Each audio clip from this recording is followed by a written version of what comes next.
kapatid, sa gawain po ng ating Panginoon, at tayo po ay dinala muli ng Diyos sa lugar na ito para tayo ay makatanggap ng kalakasan at tayo po ay makatanggap ng panibagong direksyon sa Diyos. Bago po tayo magpatuloy sa pag-aaral ng salita ng Diyos, welcome po ang lahat. Hindi lang yung nandito, pati yung mga nanonood sa live stream na ito, sa iba't ibang panig ng mundo, welcome po kayo sa part ng Europe, Middle East, at ganoon din po sa part ng Amerika, sa part ng Canada. God bless po, welcome po kayong lahat. Salamat sa inyong pong panunood at sa inyong pong pagsuporta sa gawain po ng ating Panginoon. At ganoon din ang mga nanonood sa part ng Asia, Macau, Hong Kong, Singapore, at ganoon din sa part ng Taiwan. God bless po sa inyo. Ang mga viewers natin from Luzon, Visayas, Mindanao, kasama na ang Sabah, kasama na ang Pangasinan, welcome po kayo sa inyong pong panunood. At kung kayo naman po ay first time lang na nakapanood ng live stream na ito at gusto pa po ninyo mag-grow sa inyong pananampalataya sa Panginoon, you can also visit my official YouTube channel. So, i-search nyo lamang po yung Cleo Rojas, then manood po kayo ng mga videos doon, mag-subscribe po kayo, at mag-comment na rin kayo at mag-like na din at i-share po ninyo kung sa tingin po ninyo ay ito po ay pwedeng makatulong doon po sa inyong mga friends. Pwede nyo po itong i-share. Upang sa gayon ay marami pong taong makaalam at makapakinig ng salita ng Diyos. Okay? So maraming salamat mga kapatid. At handa na po ba kayo sa pakikinig ng salita ng Diyos? Handa na po tayong lahat. So kung handa na po kayo, sabihin natin, I am ready to receive the Word of God for me. Ngayong pong month of November, we have a new series at ang series pong ito ay pinamagatan ko pong Stay on God's Side. Sabihin natin, Stay on God's Side. Manatili ka sa panig ng Diyos. Alam niyo po ba mga kapatid na tayo po ay binigyan ng Diyos ng ability to choose. Binigyan tayo ng Panginoon ng free will. At sabi nga ng Biblia ay nasa atin ang pagpili. Tayo ang pipili ng buhay, ng kasaganaan o kahirapan, ng buhay o kamatayan. Gayun din naman, mga kapatid, binigyan tayo ng Diyos ng ability and free will na pumili kung kanino tayo papanig. Ikaw ba ipapanig sa Diyos o ikaw ba ipapanig sa kaaway? So, dalawa lang naman ang pwede mong pagpilian eh. Either ikaw ipanig sa kaaway o ikaw ay panig sa Diyos. Hindi po pwedeng in between. Hindi po pwedeng mainit tapos ikaw ay malahininga. Dahil sabi ng Biblia, maano kung ikaw ay mainit o malamig. Pero kung ikaw ay malahininga, susuka kita. So ayaw ng Diyos ng 50-50. Gusto ng Panginoon, kung ikaw ay sa Kanya, di sa Kanya ka. Kung sa kaaway ka, di dapat doon ka sa kaaway. Hindi po pwedeng hak-hak. No one can serve two master. Ngayon, samahan po ninyo ako sa pag-aaral natin ng salita ng Diyos. At ito po ay makikita po natin sa aklat po ng Mark chapter 9 verse 38 hanggang 40. Sinabi sa kanya ni Juan, Guro, nakakita po kami ng isang taong nagpapalayas ng mga demonyo sa pamamagitan ng inyong pangalan.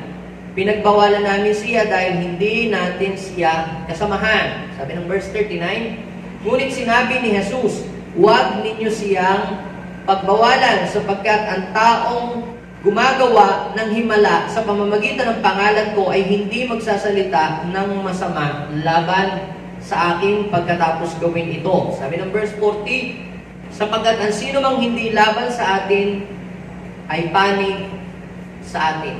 Tanungin mo ang iyong katabi, kanino ka ba panig? Panig ka ba sa Diyos o sa kaaway? Noong panahon po ni Jesus, uso na rin po yung mga miyembro ng mga kung ano-anong mga grupo, mga samahan, mga organisasyon. Meron po doon kabilang sa mga grupo ng mga Pariseyo, meron kabilang sa grupo ng mga Saduceo, yung mga Sadducee, saka yung Partusi. Meron din po kabilang sa mga grupo ng mga Hudyo, meron din po kabilang sa mga grupo ng mga yung mga Herodians, meron din pong grupo ng mga Romans, at meron din pong grupo ng tagasunod ni Kristo. Iba-ibang grupo po yan. At kung mapapansin ninyo, kapag ka po yung mga nagre-recruit ng mga grupo na yan, mga nagre-recruit ng, oy, sabi kayo dito, panig kayo sa amin, sali kayo sa amin. Laging meron silang mga pangako na sinasabi na kayo ay magiging ganito, ganyan. Meron po silang mga serbisyo na kanilang ipinapangako na ikaw, pagkakasama ka sa aming grupo, magiging ganito ka, ito ang benepisyo na kung pwede mong maranasan o ma-experience. Kapag sumali ka doon sa mga grupo na yon, ay meron silang balik na kanilang gagawin para sa iyo. Ngayon, kung ang mga sumasali sa mga ganitong grupo ay nakakatanggap sila ng mga benepisyo, ang iba naman ay hindi ay how much more kapag ikaw ay sumali sa panig ng Diyos, you will experience a lot of benefits ng pagiging panig ng Diyos. Siyempre, pagka ikaw ay panig ng Diyos, may proteksyon ka. Yung mga nagre-recruit dyan sa PUP, dyan sa UPANG, yung mga nagre-recruit sa Ateneo, nangangako sila ng mga protection, nangangako sila ng mga pain, nangangako sila ng mga kung ano-anong mga yon. Pero yung mga pangako ng tao, pag nag-join ka sa mga group nila, hanggang panglupa lang. Sometimes hindi naman yun natutupad at hindi naman yun nangyayari. Pero kapag ikaw ay sumali sa panig ng Diyos, I'm telling you 100%, lahat ng pinangako ng Diyos tutuparin niya sa iyo. Kasi pag ikaw ay pumanig sa Diyos, may protection ka. Am I right? Pag pumanig ka sa Diyos, God will provide all your needs. Kapag pumanig ka sa Diyos, meron kang healer. Kapag pumanig ka sa Diyos, meron kang comforter. Kapag pumanig ka sa Diyos, meron kang eternal life. Kapag pumanig ka sa Diyos, meron kang salvation. Kapag pumanig ka sa Diyos, meron kang kalayaan. Kapag pumanig ka sa Diyos, He will give you a wisdom. Kapag pumanig ka sa Diyos, meron kang direction mula sa Kanya. Yan pag-uusapan natin sa buong month of November. Yung mga bagay na may kinalaman sa pagpanig at pagsali natin sa panig ni Lord. Dito po sa lupa, sa mundong ito mga kapatid, may dalawang klase po ng pamunuan na itinatag ang Diyos na hindi ito natin po pwedeng i-dissolve or i-abolish. Dahil kapag in-abolish mo ito, hindi ka kapanig ng Diyos. Magiging kaaway mo na ang Diyos. Kapag ikaw ay nag-attempt na i-abolish ang tatlong pamunuan na ito, you will become an enemy of God. So, ibig sabihin, wala ka sa panig ng Diyos. Ikaw ay nasa panig ng kaaway. Ang una na itinatag ng Panginoon na pamunuan dito sa mundong ito ay yung ating gobyerno, yung ating government. Yung gobyerno natin, yan ang Diyos po ang nagtatag niyan. Pag binasa niyo po yung Roman chapter 13, sabi doon, tayo doon po kinakailangan magpasakop sa gobyerno sapagkat walang gobyerno o pamahalaan dito sa mundo, sa lupa na hindi itinatag ng Diyos. So, ibig sabihin si Lord ang nagtatag ng government. Bakit masama? Pastor, yung namumuno. Walang may problema doon yung namumuno. But the government, si Lord ang nagtatag noon. Ibig sabihin yung gobyerno, si Lord ang may idea noon. Kaya kita ninyo yung mga nasa government na hindi maganda ang mga ginagawa, kita ninyo, nawawala sila. Yung mga ginagawa ay hindi mabuti, kita nyo, na-expose sila. Kasi kapag nandun ka sa gobyerno tapos hindi maganda yung ginagawa, you are serving the Lord Pero kapag hindi maayos, the Lord will expose you, the Lord will remove you. Kaya sabi ng Bible, ba ang Diyos na naglalagay at nag-aalis ng hari. So, pangalawang pamunuan na itinatag ng Diyos dito sa lupa ay yung the church, yung church. Sabi po ng Matthew chapter 16 verse 18, ano sabi? I will build my church. Upon this rock, I will build my church and the gate of hell shall not prevail against it.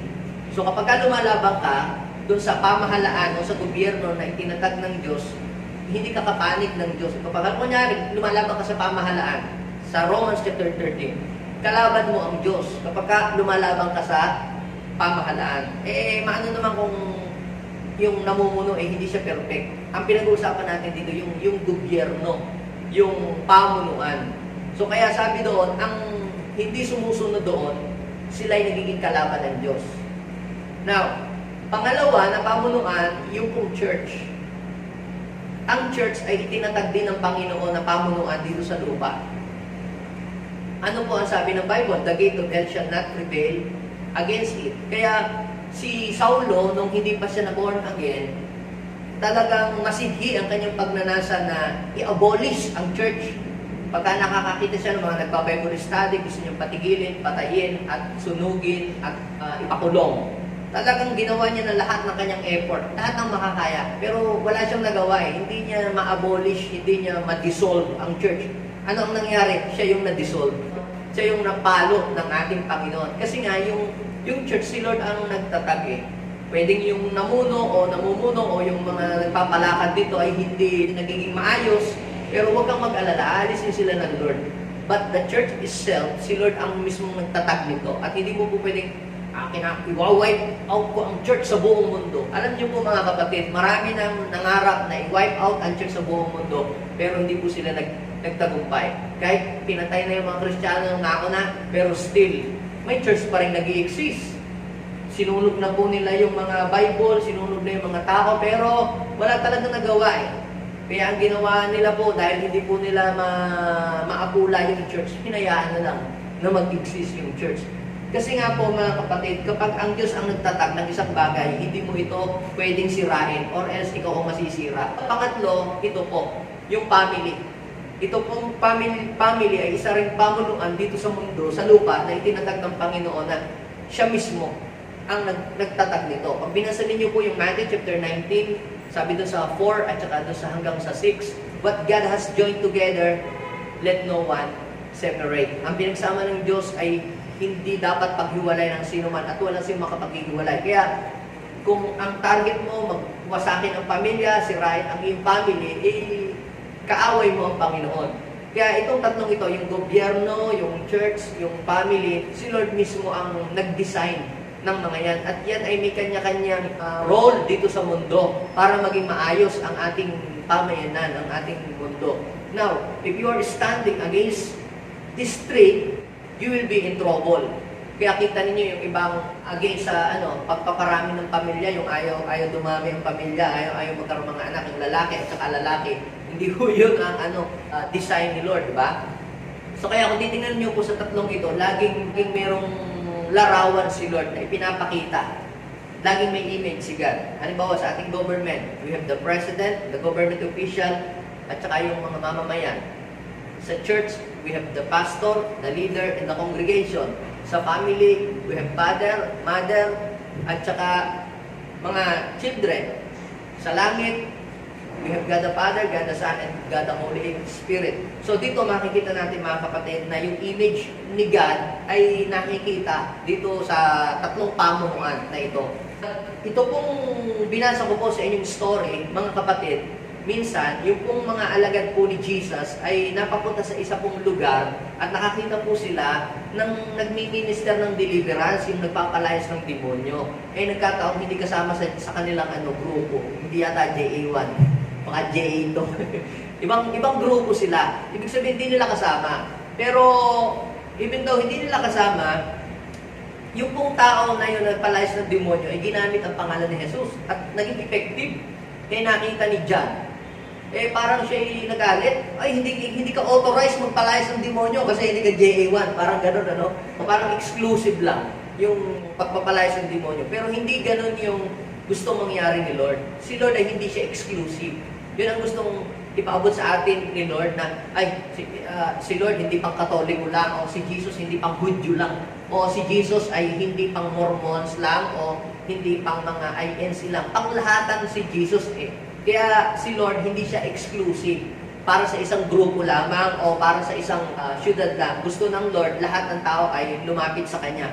But of course, lahat tayo ay binibigyan ng Diyos ng kalayaan pumili. Gusto mo bang maging kapanig niya o gusto mong maging kaaway niya? Pero ang sabi ng Panginoon, walang taong gumagamit ng aking pangalan, gumagawa ng himala sa pamamagitan ng aking pangalan pagkatapos magsasalita ng laban sa akin. Sabi ng Panginoong Yesus, panig sa akin ang hindi laban sa akin. So kapag kapanig ka ni Lord, ikaw ay hindi ka kalaban ni Lord. Pagkapanig ka sa gobyerno, kapanig mo si Lord. Kapag kaaway mo ang gobyerno, kaaway mo si Lord. Kapag kaaway mo ang church, ayaw mo ng church, kaaway mo na naman si Lord. Pero kung gusto mo na ma-establish ang church, kapanig mo si Lord. Kung gusto mo nang mag-dissolve ng family, ikaw ay hindi ka pro-family, ayaw mo nung mga nagkakaroon ng anak, ayaw mo nung nabubuong pamilya, hindi ka na naman panig ni Lord. Kanino kakapanig? Sabi ng John chapter 10 verse 10, the devil came to steal, to kill, and to destroy. Kaya ngayong umaga, mga kapatid, ikaw ay mag-decide. Kanino mo gusto ikaw maging kapanig? Kayo po mga nanonood, kanino po kayo kapanig? Just comment down below. Kung kapanig po kayo ni Lord, sabihin po ninyo, nasa panig ako ni Lord. I belong to God's side. I belong to God's kingdom. Mag-comment po kayo. Kung hindi naman kayo kapanig ni Lord, huwag na kayong mag-comment. Okay po? Amen pa mga kapanig? Ngayon, dito sa binasa ko pong story sa inyo mga kapatid, napaka-importante na malaman natin sa ating sarili na tayo ba talaga kapanig ni Lord o hindi tayo kapanig ni Lord. Hindi po ibig sabihin na kayo ay nagpe-praise the Lord, nagha-hallelujah, napalakpak. Kapanig ka na ni Lord dahil si Lucifer din naman napalakpak din, nasayaw din yan Kaya lang, nagrebelde siya. Hindi ibig sabihin na ang isang tao ay gumagawa ng mabuti, kapanig na agad siya ni Lord. O, biglang nalilito na tayo, ano? Dahil si Satanas, pwede rin siyang gumawa ng kabutihan. Hindi ibig sabihin na gumagawa ang isang tao ng kabutihan, ay kapanig na nga agad siya.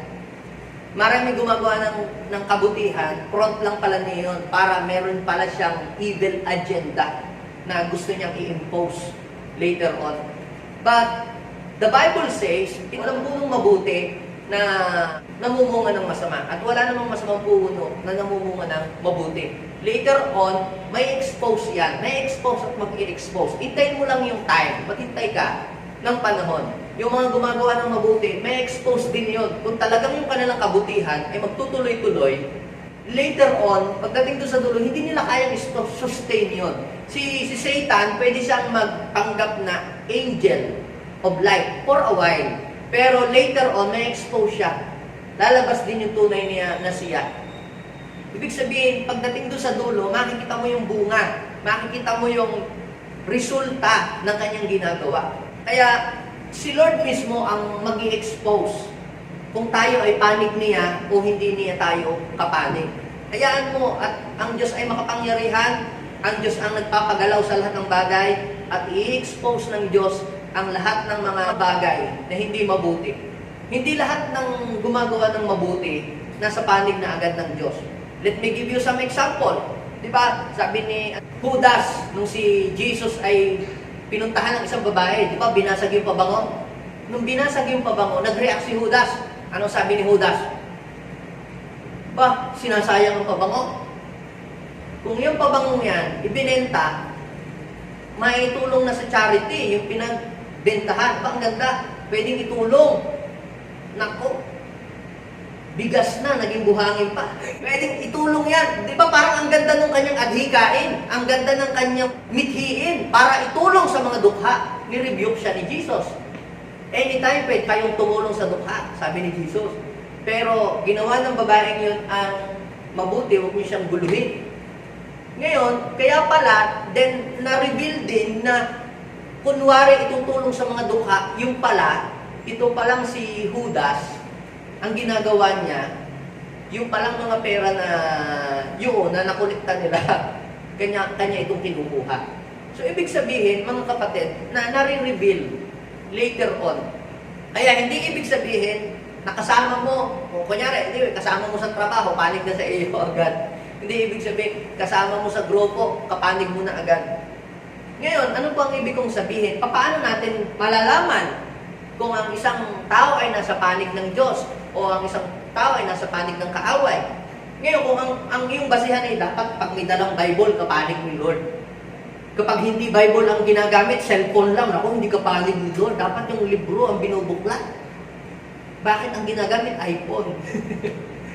Hindi ko yun ang sukatan ng kung nasa panig ka ng Diyos o hindi. Naku, hindi siya nasa panig ng Diyos kasi nakamaong siya kapag nag-preach, dapat naka-islak siya.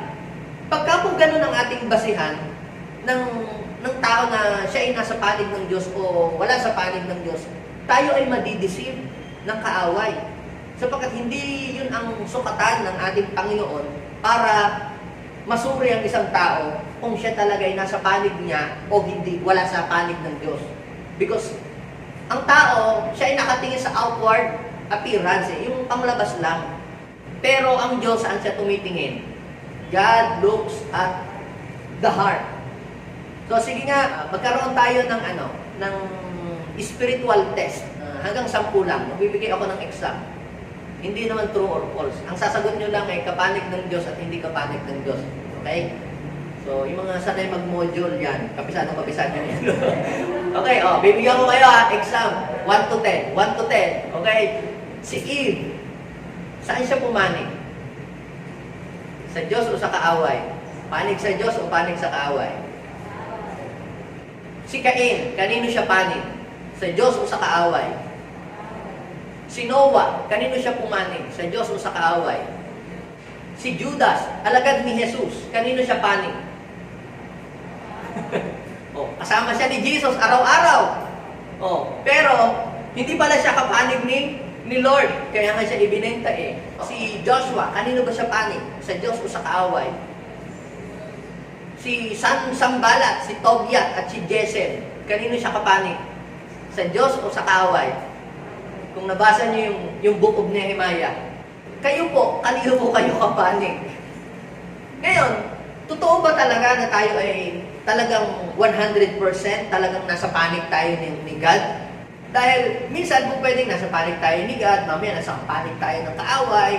Hindi po pwedeng in between. Hindi po pwedeng mamaya nandito ka sa kaaway, mamaya nasa Panginoon ka, ikaw ay nasa mundo, tapos mamaya nasa Panginoon. Kaya sabi ng Lord, kung ikaw ay malahininga, ibig sabihin 50-50, hindi ka paring tatanggapin ng Panginoon. Sabi ng Revelation, kung ikaw ay malahininga, ikaw ay aking isusuka, ang sabi ng Panginoon. Hindi po pwedeng ikaw ay nasa gobyerno natin, nasuporta, tapos mamaya ikaw ay nasuporta sa rebelde. Hindi po pwedeng ganoon. Dapat kung ikaw ay nagsusupport sa government, ikaw talaga ay nagsusupport sa government.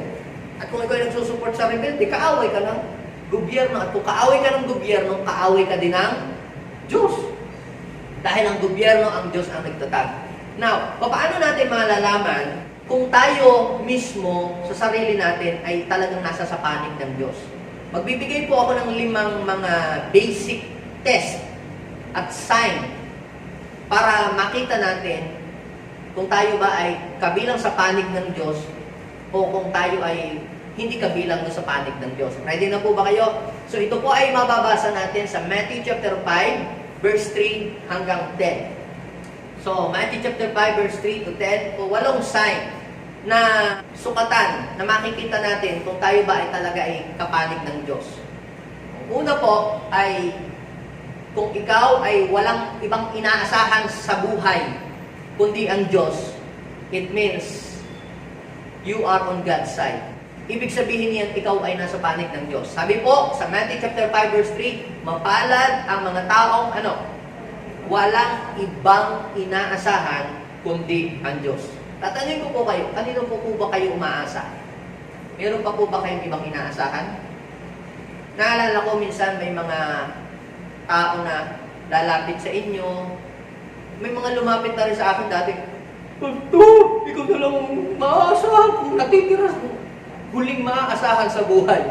May mga tao bang lumapit na sa inyo na sabi ganyan, ikaw na lang ang tangi kong maaasahan. Wala nang iba. Mga kapatid, napaka-importante na malaman natin na wala tayong ibang dapat asahan sa buhay na ito, kundi ang Diyos. Hindi yung education. Kailangan nating mag-aral. Pero yung ating education, hindi pa rin dapat natin yun na asahang lubos dahil ang ating aral, pagdating ng 5 taon, obsolete na yung ating aral. Kaya kita ninyo yung mga tao masyadong nagdepende lang sa kanilang pinag-aralan. Ito ang aking napag-aralan noon. Ayaw nilang mag-innovate, ayaw nilang mag-upgrade. Kasi mas believe sila sa kanilang pinag-aralan noong 1980, 1970. Masyado po silang link doon. Ngayon mga kapatid, yung iba naman ay sila'y umaasa sa lakas ng kanilang kapwa. Pero kapag kayo umaasa sa lakas ng iyong kapwa, sabi ng Jeremiah chapter 17 verse 5, parurusahan ko sino mang tumalikod sa akin at magtiwala sa lakas ng kanyang kapwa na mayroong hangganan ng buhay. Ang katulad niya ay isang halaman na natanim sa lupang tigang, sa lupang maalat na walang mabuting mangyayari sa kanya. Pero yung mga tao daw po na umaasa sa Diyos, ibang-iba. Ano ba sila? Sila ay katulad ng isang halaman na natanim sa tabi ng batisan.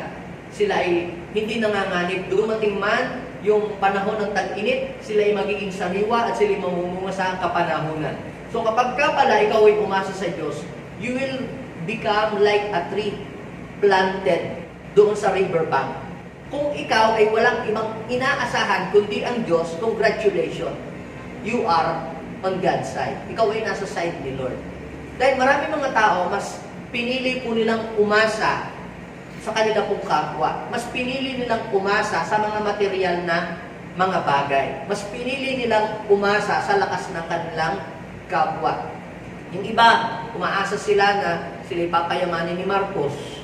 Yung iba, umaasa sila na sila'y tatanggap ng yaman na galing kay Yamashita. Ang dami nilang mga inaasahan. Pero, ang sabi ng Biblia, malinaw. Matthew chapter 5 verse 3, mapalad ang mga taong walang ibang inaasahan kundi ang Diyos.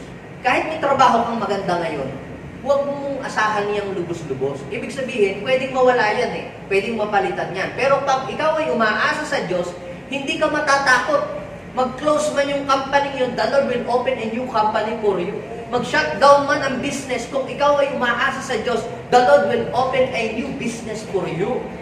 Huwag kang matakot kung mag-finish contract ka doon sa pinagtatrabahoan mo na nangihinayang ka, ang ganda na nung offer sa iyo, ganda-ganda. Kapatid, huwag kang matakot. Merong mas magandang bubuksan si Lord kung ikaw ay sa Kanya umaasa.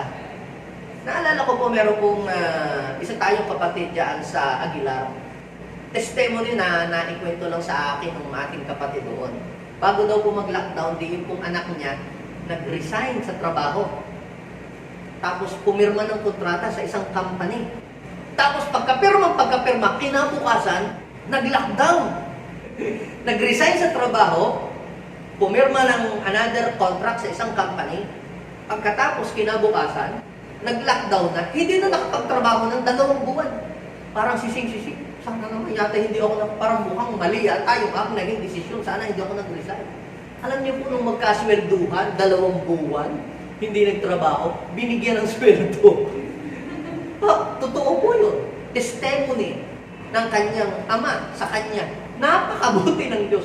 Kaya gusto ko sabihin sa inyo, kapag ka nasa panig ka ng Diyos, maraming paraan ng Diyos para pampalain ka. Kahit may crisis, may paraan si Lord para i-provide ang lahat ng iyong mga pangailangan. Yun ay kung kapanig ka ni Lord. Dapat, you must be sure, 100% sa panig ka nga ni Lord. Hindi yung nasa panig ka ni Lord ngayon, pag may blessing, pag wala, nandito ka sa kabila. Yung bang ikaw ay wala kang decision na, buong desisyon sa iyong sarili. Kaya sabi nga ni Joshua, doon sa mga tao, nasa sa inyo ang pagpili. Saan ba kayo mananalig? Doon sa Diyos-Diyosan ng inyong mga ninuno sa Mesopotamia, doon sa Joshua chapter 24 verse 15, o sa inyong mga Diyos-Diyosan ng inyong mga ninunod doon sa Egypt. Pero sabi niya, but me and my house, we will serve the Lord. Si Lord lang, sa Kanya lang kami magtitiwala. Siya lang ang aming Diyos. Sa Kanya lang kami aasa. Si Joshua, hindi siya natalo. Siya ay nagtagumpay sa lahat ng mga digmaan niya na kinaharap sa buhay. Kaya kapag kapanig ka ng Panginoon, iingatan ka niya, tutulungan ka niya, hanggang sa ma-fulfill mo at ma-accomplish mo yung iyong mission sa buhay. The Lord will help you to achieve your dreams, to fulfill your vision in life. Kung ikaw ay umaasa sa Panginoon, marahil marami kang mga anak na pag-aaralin ito, o kaya meron kang mga gagastusin na hindi mo alam kung paano mo ito matutustusan, matutugunan dahil sa mga nangyaring kaganapan sa ating daigdig, sa ating mundo. Pero kung nasa panig ka ng Panginoon, huwag kang matakot, just relax. Dahil si Lord ay magbubukas ng pintuan para isupply ang lahat ng iyong pangangailangan. Maniwala ka, totoo ang Diyos. Si Lord, sasamahan ka niya. Hindi ka niya pababayan. Pag nasa panig ka ni Lord, pag nasa panig ka ni Lord, may pangako si Lord na I will never leave you nor forsake you. So dapat siguraduhin mo lang na kapanig ka nga ni Lord. Hindi ka spy. Sabi ko siya katabi, dapat hindi ka spy.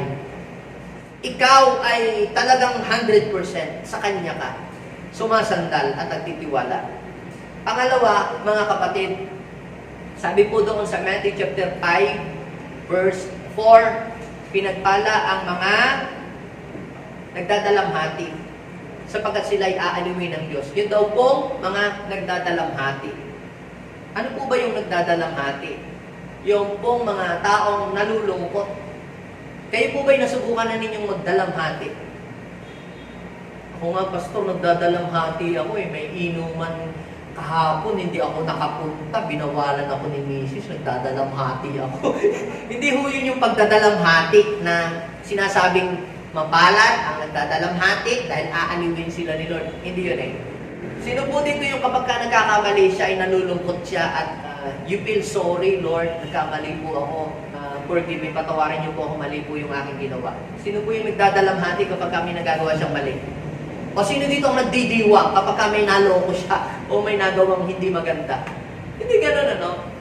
Pagka ikaw ay masaya pa kapag ka mayroong kang nalokong tao o masaya ka pa kapag kami nagawa kang kasalanan o may nagawa kang mali, hindi ka panig ng Diyos.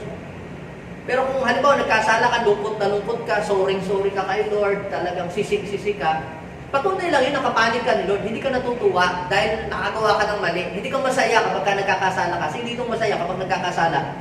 Enjoy. Ngayon, kapag masaya ka, kapag ka nakakagawa ka ng kasalanan, wala ka sa panig ng Diyos. Sino dito yung kapag ka nagkakamali, nalulungkot siya, Lord, nasaktan ko na naman ang iyong kalooban, nagkamali ako. Yung sisig-sisig ka. Sabi ko, mapalad ang mga nagdadalamhati dahil aaliwin sila ng Diyos. The Lord will comfort you. Ibig sabihin, tutulungan ka ng Panginoong makaalis dyan, makaahon dyan. Yun ay kung nagdadalamhati ka. Kasi yung mga tao po, marami, masaya pa sila na gumagawa sila ng kasalanan. At enjoy sila na maipasa pa nila ito sa iba. So, kaya dito, makikita natin mga kapatid, kung tayo ay kapanig ng Diyos o hindi. Yung kapag tayo nagkakamali, tayo nalulungkot. Kapag tayo ay nagkakamali, tayo ay sising-sising na, Lord, nasaktan kita Panginoon, hindi kita nabigyan ng kapurihan. Yung dadalamhati ka. Ang sabi doon, you will experience God's comfort.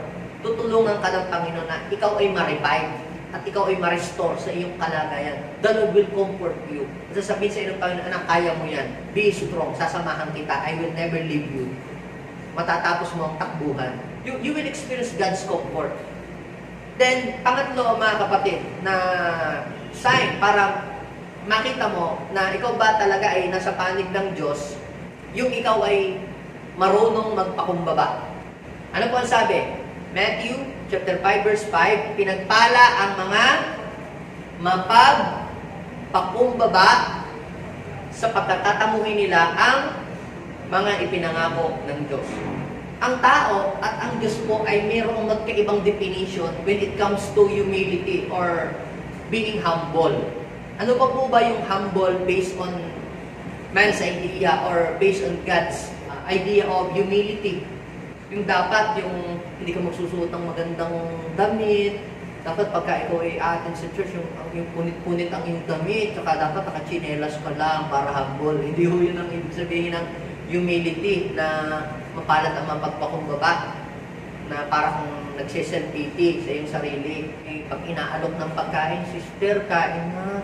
Sige, busog ako. Sige po, hapak ka pa. Baka gutom pag hindi, busog ako. Hindi, false humility po yun. Ano po ba yung humility na sinasabi sa Biblia at ano yung humility ng tao? Kasi yung humility natin, dapat yung akala natin parang tayo mukhang timid, na laging nanglilit, nakaupo lang tayo sa kabilang tabi. Hindi po yun ang humility na tinuturo ng Biblia. Ang mga tao kasi ganito, pagka ikaw ay nakakotse, ikaw ay may hikaw, nakabihis ka ng maganda, at saka ang iyong sasakyan ay maganda, air condition ang sasakyan mo, parang sa mga tao ikaw ay proud at ang tingin nila mayabang. Hindi po yun ang sukatan ng pagiging humble at pagiging proud. Hindi yun ang tinitingnan ng Diyos. Kasi pwede po kayo ay may sasakyan, pwede kayo may magandang bahay, pwede kayo ay maraming kayamanan, but still, you are humble. Kapag lagi mong ina-appreciate na nire-recognize si Lord na lahat ng meron ka, na ari-arian bigay ni Lord, hindi akin ito, kundi dahil ito yung kagagawa ni Lord, that is a form of humility. Pero kung lagi mo sinasabi, kung hindi dahil ako magaling sa mga negosyong maging madiskarte ako at saka hindi ba ako mahusay, rumakit, gabi-gabi magiging ganitong katagumpay. Pagka ganyan, pride na ho yun. And pride goes before fall. Ano yung humility na sabi ng Bible na mapalad ang mga mapagpakumbaba? Sino po dito ang may mga dinideclare na mga promises si Lord araw-araw. Dinideclare niyo po ba? Nakita ko dito, ang fulfillment ng pangako ng Diyos, mga kapatid, wala lang yun sa, hindi yun nakukuha doon sa lakas ng sigaw, lakas ng declaration mo na ang iyong mga ugat dito, naglabasan na kasisigaw mo ng mga promise ni Lord na para yan ay maganap sa iyo. Nandito ang secret, Matthew chapter 5 verse 5. Ano sabi? Mapalad ang mga nagpapakumbaba. Dahil tatamuhin nila ang mga ipinangako ng Diyos. They will inherit the earth. They will experience God's promises. Kapag ikaw pala ay humble, yung mga pangako ng Diyos, mangyayari sa iyo yun. Minsan kahit nakalimutan mo mag-declare sa isang araw ng promises ni Lord, but if you are humble, yung automatic dadaloy sa iyo yung mga blessing, mga promises ni Lord, mangyayari sa iyo talaga yun ang kusa. Bakit po? Dahil si Lord mismo ay humble. So kung pag ikaw ay mapagpakumbaba, kapanig mo si Lord. Dahil si Lord mismo, siya ay humble. Tingnan ninyo, sabi po ng Philippians chapter 2, verse 5 and 6, huwag kayong magmataas, magpakumbaba kayo. Tularan ninyo si Kristo. Bagamat siya'y Diyos, hindi siya nagpumilit na maging kapantay ng Diyos. Hinubad niya yung kanyang pagka-Diyos niya at siya'y namuhay bilang isang tao. Hindi siya senyorito nung siya'y pumunta dito. Ibig sabihin siya'y nag-serve. Ang pagkahari daw po ni Jesus ay kamukha ng pagkahari ni David. Si David, bagamat siya'y hari na, nasa trono na, pero siya po ay humble pa rin.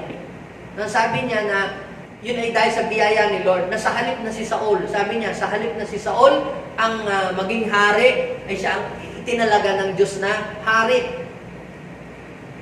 Kaya mga kapatid, kapag tayo pala ay nagmamalaki, wala tayo sa panig ng Diyos.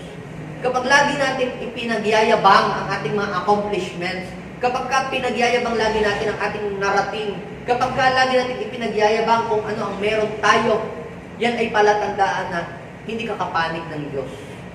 Yan, nagamit ka nga sa mga pagpapagaling, sa mga may sakit. Nagamit ka pa nga sa mga pagsishare na ganyan ng Word of God. Pero ang yabang mo naman, mukhang wala ka sa panig ng Diyos.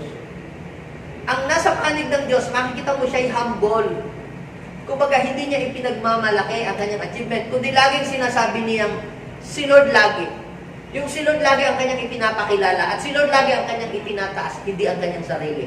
Pag ganoon, sabi ng Bible, mapalad ang mga mapagpakumbaba.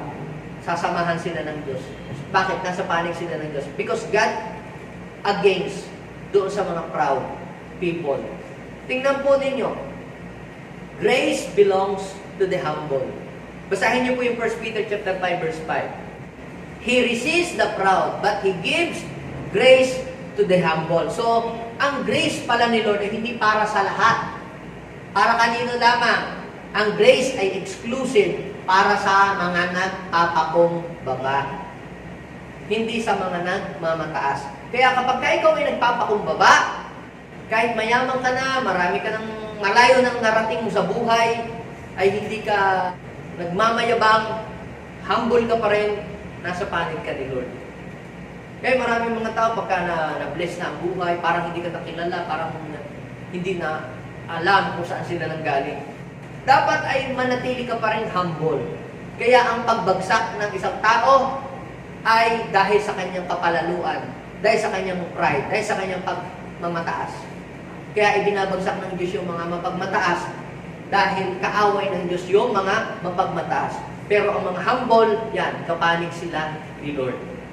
Now, ang isa pa po na sukatan, na sign, kung ang isang tao nga ay kapanig ng Panginoon, siya po ay mayroong matinding hangarin na sumunod sa kalooban ng Diyos. Ano po ang sabi ng Matthew chapter 5 verse 6? Basahin natin. 1, 2, 3, go. Pinagpala ang mga taong may matinding hangaring sumunod sa utos ng Diyos. Kaya kapag ikaw ay mayroong hungerness sa salita ng Diyos, yan ay patunay na nasa panig ka ng Diyos. Kaya sabi ng Panginoong Hesus, ang mula sa Diyos nakikinig ng salita ng Diyos. Ang hindi mula sa Diyos ayaw ng Word of God. Kapag ang isang tao, sinasabi niya na siya sa Panginoon, he or she belongs to God, pero pag pinag-usapan ang salita ng Diyos, change the topic, ayoko ng mga patungkol sa Bible, ayoko ng mga ganyan, nakukornihan ako. Ibig sabihin niyan, hindi ka talaga panig sa Diyos. Kasi kung ikaw ay panig sa Diyos, dapat ikaw ay Word of God lover. Dapat ang salita ng Diyos ay mahalaga sa iyo. Dapat pinapahalagahan mo rin ang Word of God. At ang salita ng Diyos ay binabasa mo ito, hindi yung kaya mo binabasa dahil para magamit mo sa debate. Kaya mo ito binabasa para malaman mo kung ano ba yung utos ng Panginoon na kailangan nating sundin at gawin. Meron kang hungerness. Kaya kung ikaw hindi ka nagbabasa ng salita ng Diyos, ayaw mong salita ng Diyos, pag Bible ang pag-usapan, ay ayaw mo nito. Yan ay patunay lamang na hindi ka panig sa Diyos. Kasi itong Bible, ito ay salita ng Diyos. Kaya kung panig ka sa Diyos, ikaw ay merong kauhawan na pakinggan ito. Pinapahalagahan mo to sa iyong buhay. Kung ikaw ay panig sa Diyos, dapat pinapahalagahan mo ang salita ng Diyos kasi itong Bible, ito ay kanyang mga salita. Kaya kung mas gusto mong makinig ng mga chismis, mas gusto mong makapakinig ng mga fake news at doon ka maniwala, o kaya mas gusto mong magbasa ng horoscope kaysa Bible, baka hindi ka panig ka ni Lord, baka panig ka ni Madam Aurin, bakit ganun? Yun ang gusto mo laging basahin. Ano ba ang nakasulat sa bulang kristal? So, Jack ako ay Aquarius, o kung ano pa ba? Bakit mas gusto mong basahin yun? Yung kapalaran na yun ay hindi naman yung totoo. Tsamba lang yun. Samantalang ang sabi ng Bible, for I know the plans I have for you, plan to prosper you and not to harm you, to give you a future and I hope. Kaya kung ikaw ay nasa panig ng Diyos, pinapahalagahan mo ang Biblia, ang salita ng Diyos. Kaya kita ninyo yung mga kaaway ng Diyos. Pinapasunog ang Bible, pinapatapon ang Biblia. Ayaw nila na may Bible. May mga part ng mga bansa na bawal ang Bible. Pag may Bible, huhulihin ka, ikukulong ka. Bakit? Kasi yun po ay kaaway sila ng Panginoon. Ayaw ng Bible ayaw ng Word of God. Kaya ang mga tao na sila ay may kauhawan sa salita ng Diyos at gusto po nila itong pakinggan, ito ay isang sign na siya ay nasa panig ng Diyos. Oy, tatay, may dalang Bible yan, sa Diyos yan. Hindi ho yun ang ibig kong sabihin. Ibig sabihin, may dala kang salita ng Diyos at yung salita ng Diyos na yun ay gusto mo dahil gusto mo itong sundin. Hindi yung dala mo yung salita ng Diyos para may props, para hindi ako hulihin. Ikaw pala sindikato tapos kunyari may dala kang Bible para hindi ka hulihin ng pulis. Hindi mo ginagawang props lang yung Bible. Dahil may pinagtataguan kang batas o nagtatago ka sa alagad ng batas na para hindi ka mabuking, magtatago ka sa Bible. Hindi yon. Kundi, kaya mo ito dinadala, pinapahalagahan mo dahil alam mo na ito yung tanging makapagbabago ng buhay mo at tanging makapagbibigay ng direksyon sa buhay mo at makapaglilinis ng ating mga kaisipan. Kaya kita niyo, sabi, mapalad o pinagpala ang mga taong mayroong matinding hangaring sundin niyo ang utos ng Panginoon sapagkat sila daw po ay masasatisfy. Sila daw po ay bibigyan ng Panginoon ng kasiyahan. Grabe, Kaya ang mga tao na nagpapahalaga sa salita ng Diyos, sila po ay nagkakaroon po ng kasiyahan. Kaya kita ninyo po yung mga tao hindi nagpapahalaga sa salita ng Diyos, wala silang kasiyahan. Hindi sila makontento sa buhay. Laging kulang. Pero tayo po ay pinupunuan tayo ng salita ng Diyos. Sapagkat hindi mapupunuan ng mga material na bagay dito sa mundo ang emptiness ng ating pong puso. Ang tangi lamang makapagpupuno ng emptiness ng ating buhay, yun ay ang Diyos at ang kanyang mga banal na salita. Kaya pansinin ninyo, kapag po kayo walang salita ng Diyos, kulang ang inyong buhay, na hindi kayo nakapakinig, kayo nanghihina kayo. Yung iba naman po, pag walang pera, nanghihina. Pag binigyan mo ng 1,000, biglang nalakas. Pero ikaw, pag nakapakinig ka ng salita ng Diyos, nalakas ka, nasidla ka agad, nabubuhay ka. Kung ikaw ay nasa panig ng Diyos, ang salita ng Diyos ay iyong kalakasan. The Word of God is your strength. Another sign na ikaw ay nasa kapanig ka nga ng Diyos. Ano po ang sabi ng verse 7? Pinagpala ang mga Mahabagin. Sabihin natin, mahabagin. Maawain yung mga taong nahahabag. Ito po palang pagiging mahabagin ay isang sign. Kung ikaw ay mahabagin, ito ay sign na ikaw ay nasa panig ka ni Lord. Bakit? Dahil si Lord mismo ay mahabagin. Ang ating Diyos ay mahabagin. Kung ang isang tao ay wala siyang habag sa kanyang kapwa, tiyak, baka hindi siya kapanig ni Lord. Baka siya kapanig ng kaaway. Kasi ang kaaway, wala siyang habag eh. Nasabi ng Bible, mapalad ang mahabagin sapagkat sila ay kakahabagan ng Diyos. May kasabihan tayo na kung ano ang iyong itinanim, yun ang iyong aanihin. Alam niyo po ba na ang taong walang habag ay parang kagaya din ng kaaway? Kasi ang kaaway walang habag.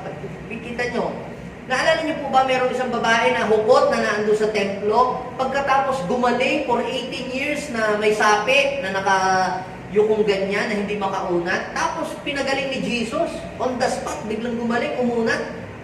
Yung mga tao doon sa paligid ng synagogue, nagalit.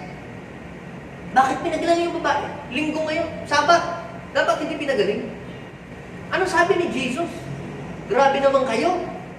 Itong babae ito, inalipin ni Satanas for 18 years, ni hindi man lamang kinalagan. Diba dapat kahit araw man lamang ng pamamahinga wala ba man lamang pakonsuelo si Satanas na kahit ba lang na araw ng pamamahinga, makaunat man lang ng konti. Hindi. Straight 18 years, walang pahinga. Gapos siya ng kaaway. Ibig sabihin, si Satanas, wala siyang habag. Ang gusto ng kaaway, lagyan ka ng sakit kasi wala siyang habag. Ang gusto ng kaaway, paghirapin ka kasi wala siyang habag. Pero ang Diyos ay mahabagin. Naawa ang Panginoon doon sa babae. Grabe. Hindi siya makaunat, kaya siya ay pinalaya ng Panginoon. So, kaya kung ikaw ay may habag, yung mga tao doon, walang habag, hindi sila naawa doon sa babae. Nagalit pa nung pinagaling ni Jesus. Ibig sabihin, wala silang habag. Kaya, kinukontra nila si Jesus kasi wala silang habag. Ngayon, kapag wala kang habag, ibig sabihin yan, hindi ka kapanig ni Lord. Dahil si Lord ay mahabagin. Sa Bible ay mayroong kwento, sa Matthew chapter 18 verse 21 hanggang 30. Meron pong isang hari na siya po ay napakayaman. Kaya lang gusto niya nang singilin yung lahat ng mga may utang sa kanya. Yung mga may utang sa kanya, una, tinawag niya yung may utang na 10 milyon. Ngayon, yung may utang na 10 milyon, sinabi niya, ikaw ay may utang sa akin, bayadan mo na, kailangan ko na yung 10 milyon. Ang sabi po nung may utang na 10 milyon, mahal na hari, maawa po kayo. Hindi. Ibebenta kita. Tsaka yung mga ari-arian mo, kukunin ko para makabayad ka. Nagmakaawa po yung may utang na 10 milyon. Please naman po, mahal na hari, maawa kayo. Wala po ko pumayad. Hindi ko po kayang bayaran. Naawa po yung hari. Siya, sige. Which na tayo. Pinapatawad na kita. Nakakaawa ka naman. Wala kang pambayad. Dituwan-tuwa siya. Ngayon, nung pauwi na, habang siya naglalakad sa daan, nakita niya yung tao na may utang sa kanyang 500 pesos. Nung makasalubong niya yung may utang na 500 pesos, sabi niya, "Ha, matagal na kitang hinahanap. May utang ka sa akin. 500, magbayad ka. Kung hindi, papakulong kita." Nagmakaawa po yung may utang sa kanyang 500. Baka naman po pwedeng hulug-hulugan ko na lang. Pwede po bang 2 gigs o 3 gigs? Hindi. Papakulong kita. Hanggat di mo binabayaran ako. Pinakulong niya talaga. Eto ngayon, nalaman ng hari na yung taong kanyang pinatawad ng 10 milyon ay nagkaroon po ng utang yung tao sa kanya. Hindi niya pinatawad. Bagkus ay pinakulong pa. Pinatawag siya pa ulit. Di ba pinatawad kita doon sa utang mo 10 milyon? Kalaki-laki. Pinatawad kita. Bakit yung taong mas maliit ang utang sa iyo hindi mo pinatawad? Hindi ka man lamang naawa. Hindi ka man lamang nahabak. Hindi mo binigyan ng pakonsuelo. Pinakulong mo pa. Kaya sa galit po ng hari, binawi yung kanyang pagpapatawad at ipinakulong yung may utang na 10 milyon hanggang siya'y makabayad. At tapos sinabi ng Panginoon, ganyan ang gagawin sa mga taong hindi marunong mahabag. So, ibig sabihin mga kapatid, kapag ikaw pala ay mahabagin, papanik sa iyo si Lord. Pag marunong kang maawa sa iyong kapwa, marunong kang magbigay ng konsiderasyon, ikaw ay naaawa doon sa mga tao, hindi yung ikaw isang bahay sa iyong kapwa. Ikaw ay merong habag, papanig sa iyo ang Diyos. Kaya sabi ng James chapter 2 verse 13, yun daw pong mga taong walang habag ay paparusahan din ng Diyos ng walang habag. So ibig sabihin, ang nagtanim ng habag, aani din ng kahabagan. Kaya kung ikaw ay wala pa doon sa kahabag-habag na kalagayan, magtanim ka na ng habag. Halimbawa, yung mga taong hirap sa buhay, yung mga taong gipit sa buhay, dapat kahabagan mo siya. Hindi yung aking mga hampas lupang mga patay gutom kayo, nandito na naman kayo, manghihingi. Pagpasalamat ka, mahabag ka. Bakit? Dahil anytime pwede ka rin mapapunta doon sa ganong sitwasyon. Kaya dahil si Job, sino nakabasa ng istorya ni Job? Si Job pala ay isang taong mahabagin. Siya ay tumutulong sa mga taong kawawa, sa mga taong inaapi. Ngayon, dumating po yung time, siya naman yung naging kawawa. Siya naman yung lagay sa alanganin. Dahil nalagay siya sa alanganin, nagipit siya at naghirap siya, naawa yung mga taong kanyang kinaawaan dati. Mga kamag-anak niya na kinahabagan niya noong maganda pa ang kanyang kalagayan. Alam niyo po yung lahat ng kanyang mga kinahabagan noong araw, nagtulong-tulong yun. Nagkaroon ng mga donasyon, nangolekta ng mga ginto, ibinigay sa kanya. Alam niyo po ang nangyari? Nung makolekta lahat, na doble. Yung nawala sa kanya, na doble. Nagbinigyan siya ng mga ginto ng mga tao. Kasi yung mga tinulungan niya, gumanda na ang buhay, umangat, nagyamanan din, nakapares niya. Nagtulong-tulong. Kung ang tinulungan niya, 10 tao, versus nag-iisa lang siya. Yung 10 tao yun, nagsama-sama yun. Nakaipon sila ng donasyon, nakatulong kay Job. Kaya ano po ang nangyari? Umangat uli ang kanyang buhay. Dahil si Job ay nagtanim ng habag, siya din ay kinahabagan. Kaya sabi ng Panginoon, mapalad na mahabagin. Sila'y tutulungan ng Diyos. Kaya kung ikaw ay mahabagin, tutulungan ka ng Diyos. Kasama mo ang Panginoon. God is on your side. At ano pa?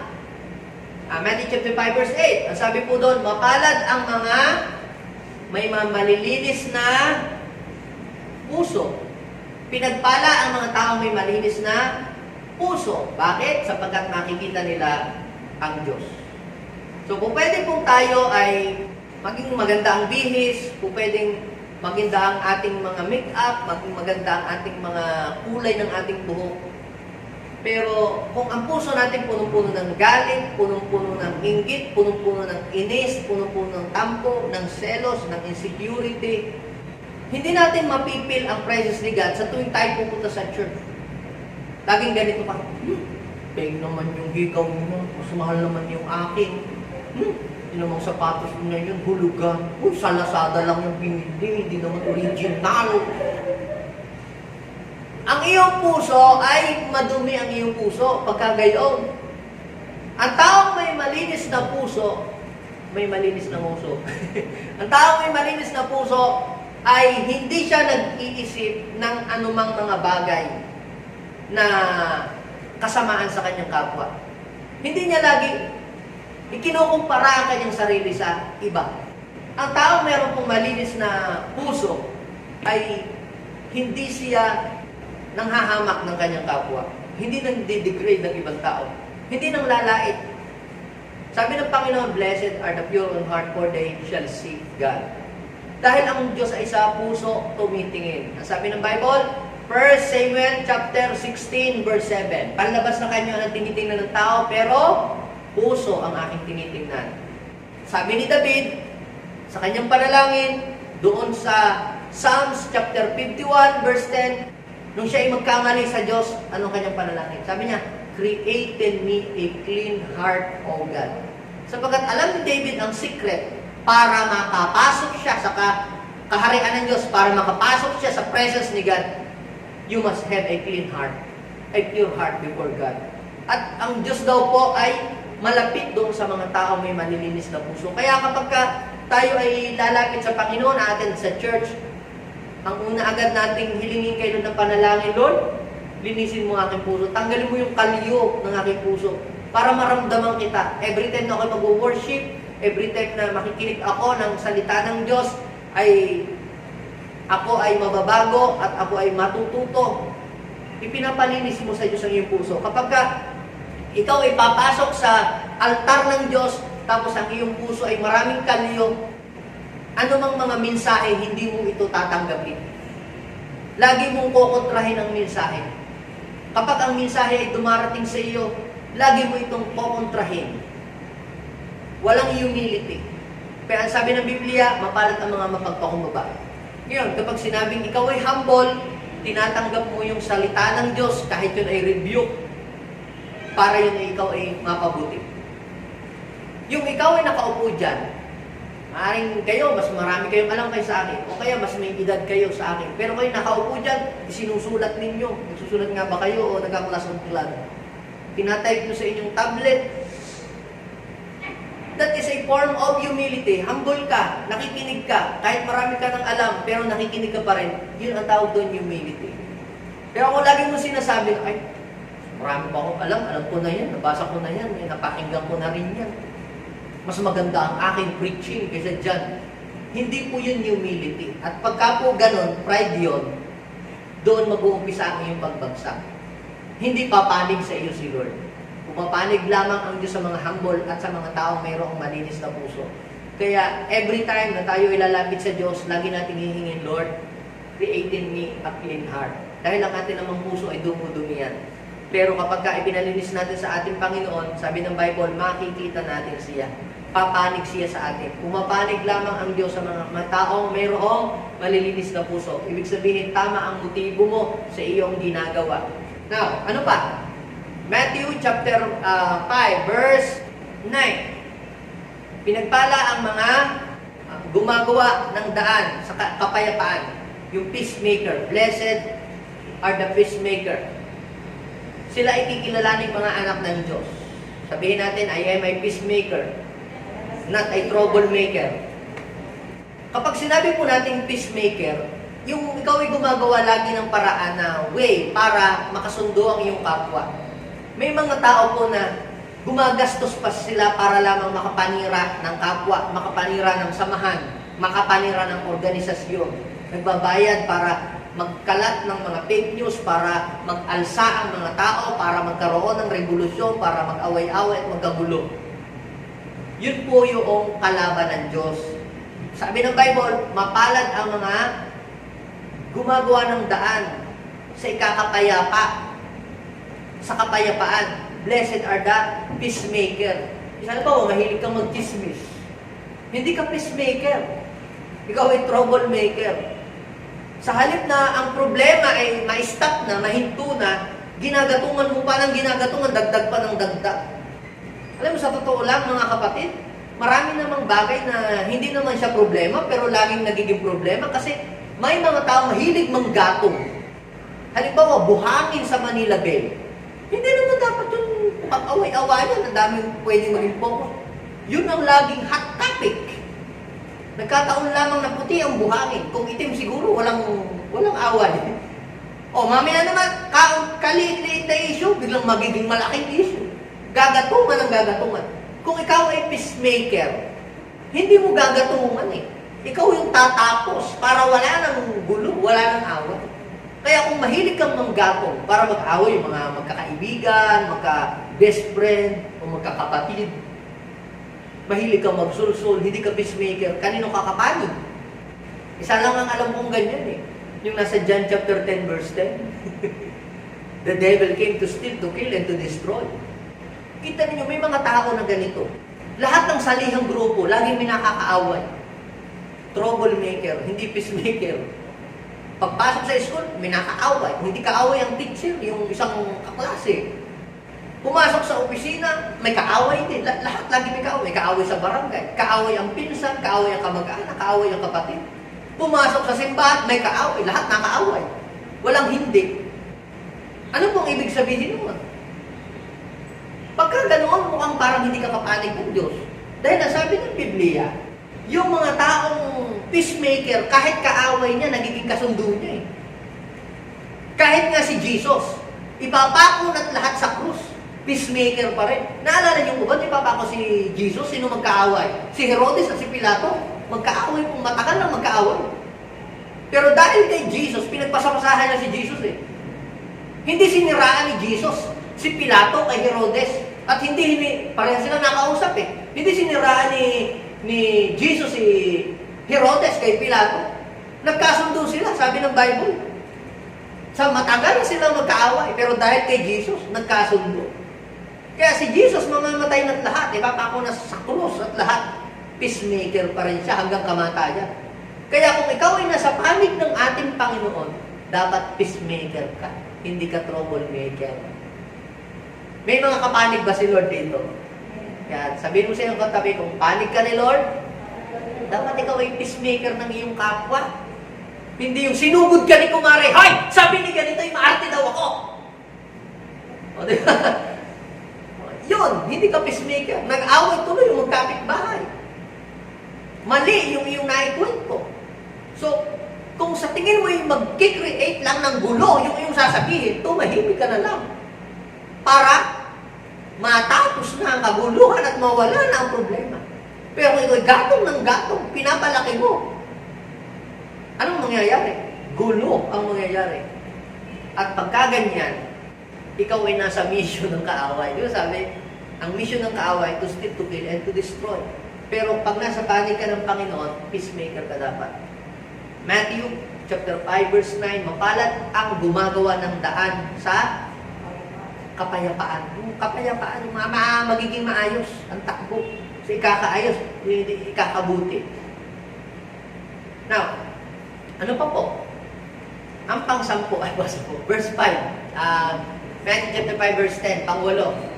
Ang nakalagay po dyan, pinagpala ang mga inuusig dahil sa kanilang pagsunod sa kalooban ng Diyos. Pag binasin niyo po yung verse 11, pinagpala yung mga inahalimura, pinag-uusig dahil sa kanilang pananampalataya kay Jesus.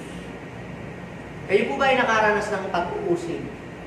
Sa inyong mga mahal sa buhay, kapitbahay, tatay, nanay, ate, kuya, pinsan, kapitbahay, kaopisina, because of your faith, because of your belief, because of being a Christian, na-persecute ka, nilait ka ng iyong mga kamag-anak o mga kaklase dahil nag-born again ka, naging Kristiyano ka o sumunod ka sa Panginoon.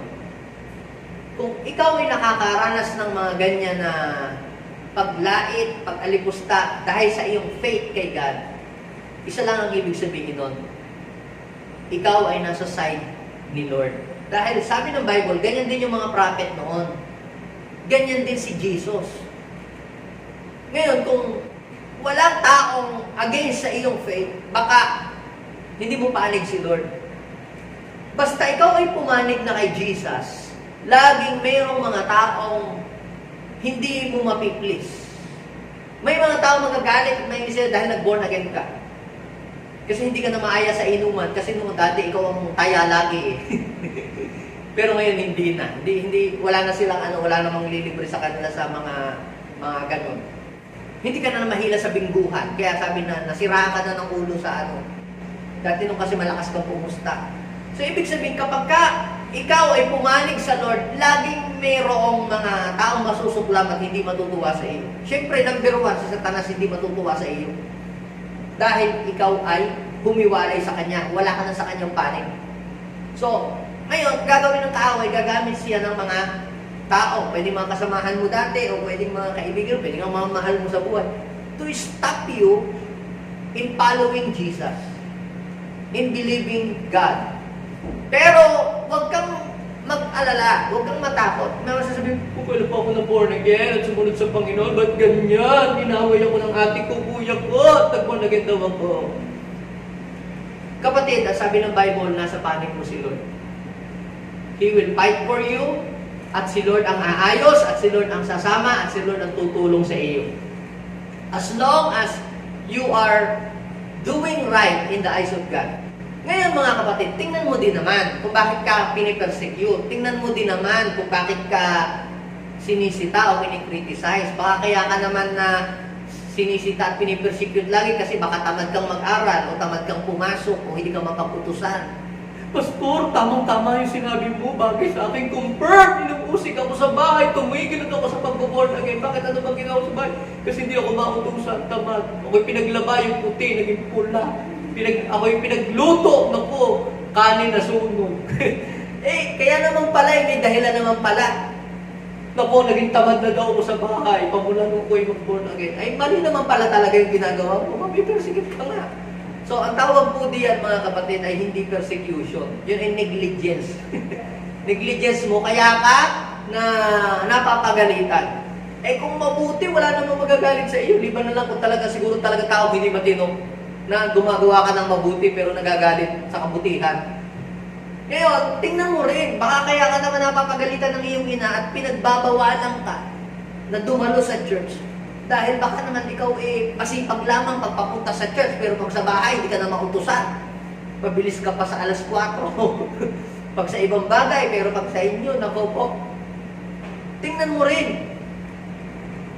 Sabi ng Bible, mapalad ang mga pinag-uusig dahil sa kanilang pagsunod sa kalooban ng Diyos. Dahil sila ipagtatanggol ng Diyos, sasamahan sila ng Diyos. Now, before I end, tingnan natin ito. Roma chapter 8, verse 31 and 32. Basahin natin sabay-sabay. 1, 2, 3, go.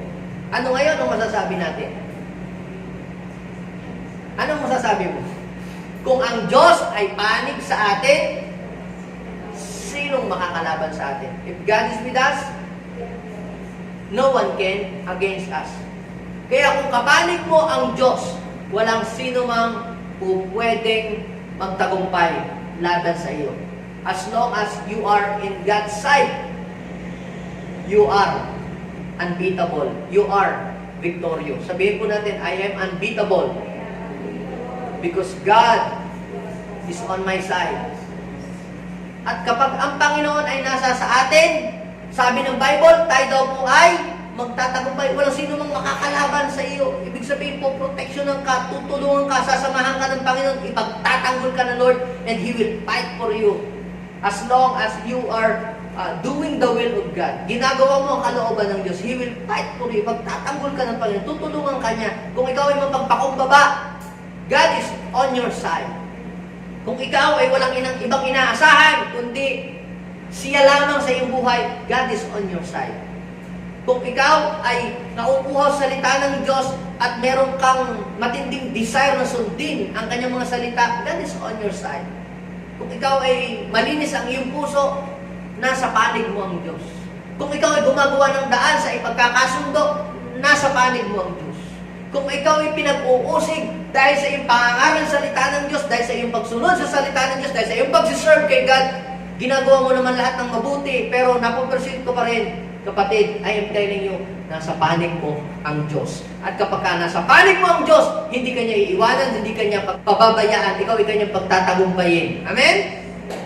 At pagdating ng araw, ikaw ay kanyang pagpapalain lubos. Ang sabi po doon sa verse 32, basahin po ninyo, kung naibigay niya ang kanyang bugtong na anak, hindi ba kaya niyang ibigay ang lahat ng bagay kasama ng kanyang anak? Kapatid, hindi ka lang protected. Lahat ng pangangailangan mo rin, provided. Kapag kapanin mo, Lord. Tayong lahat ay tumayo, tayong lahat ay tumindig. Kapatid, masarap ang nasa panig ng Diyos. Bagamat may mga pagsubok, may mga persecution, may mga kahirapan, pero kapatid, masarap ang nasa panig ng Diyos. Hindi ibig sabihin, pag nasa panig ka na ng Diyos, wala nang pagsubok, wala nang persecution. Alam, meron yan. Pero kapatid, ikaw ay safe kapag nasa panig ka ng Diyos. Ikaw ay may karamay kapag ka nasa panig ka ng Diyos. You are victorious kapag ka nasa panig ka ng Diyos. Hindi hahayaan ng Panginoon na habang buhay kang naghihirap. Hindi hahayaan ng Panginoon na habang buhay kang down ang buhay. Kapag ka nasa panig ka ng Diyos, gagawa ang Panginoon ng himala sa buhay mo more than you could ever think or imagine. Just stay on God's side. At siya ang tutulong sa iyo. Yung mga bagay na imposible, na hindi mo kayang gawin, siya yung tutulong para magawa mo ito. Sige, hilingin natin sa Diyos, Lord, Ngayon pong araw na ito, ako po'y nagdidesisyon na ako ay sa panig mo. Kapag ako ay nasa iyong panig, walang pangamba, walang anumang takot. Didepensahan mo kami, Panginoon, ipagtatanggol mo kami, sasamahan mo kami, tutulungan mo kami, at hindi mo kami pababayaan. Lord, hindi kami malalaglag. Sinabi mo sa iyong salita na hindi kami malalaglag sa iyong mga kamay, basta't kami nasa iyong panig. God, continue to bless these people. I pray na ang iyong mga anak na nandirito, manatili sila sa panig mo. Wala isa mang mag-backslide, wala isa mang tumalikod, o manlamig, o manghina. Bagamat nakakaranas sila mga problema sa kalang pamilya, mga pagsubok, mga suliranin, mga kalungkutan, but God, they will remain on your side. They will remain in your presence, O God. Sila'y magpapatuloy hanggang doon sa dulo, hanggang sa kampi nila, yung reward na ipinangako mo sa mga taong nananatili sa iyo. Maraming salamat.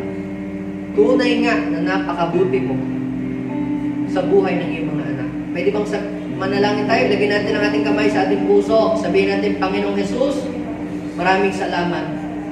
Dahil ikaw ay nasa aking piling. Hinihiling ko po, na tulungan mo ako na makapanatili sa panig mo at magawa ko ang kalooban mo. Linisin mo po ang aking buhay at ang aking puso. Ito po ang aking dalangin sa pangalan ni Jesus. Amen. Ako na lang magpe-pray para sa inyo. Lord, continue to bless your people and supply all their needs according to your riches. I pray, O God, ano man ang kalamang pangailangan, kayo po ang magpo-provide po ng lahat ng ito.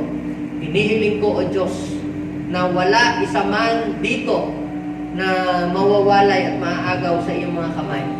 I pray na manatili sila sa iyong presensya hanggang sa inyong pagbabalik. Ito po ang dalangin ko. In Jesus' name, Amen and Amen. God bless po sa inyo.